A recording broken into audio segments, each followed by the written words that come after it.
Next है section number 47 voting right के बारे में। इक्विटी शेयरहोल्डर को हर मैटर पे वोटिंग राइट मिलेगा।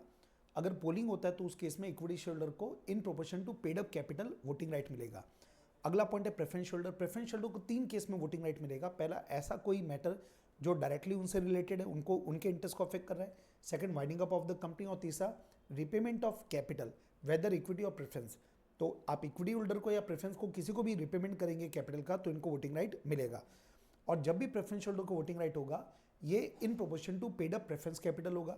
ऐसी कोई मीटिंग है जिसमें इक्विटी और प्रेफरेंस दोनों को वोटिंग राइट है, तो इन दोनों का वोटिंग राइट होगा। जिस प्रोपोर्शन में इनका पेड अप कैपिटल है उसी प्रोपोर्शन में इनका वोटिंग राइट भी होगा। अगला पॉइंट है, अगर आपने प्रेफरेंस शेयरहोल्डर को डिविडेंड 2 साल या उससे ज्यादा का नहीं दिया तो उस केस में उनको सारे मैटर पे वोटिंग राइट मिल जाएंगे।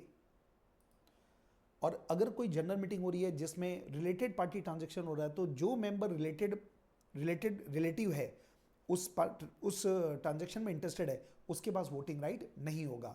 और सबसे खास बात थी, प्राइवेट कंपनी चाहे तो सेक्शन 47 को अपने मेमोरेंडम आर्टिकल में चेंज भी कर सकती है।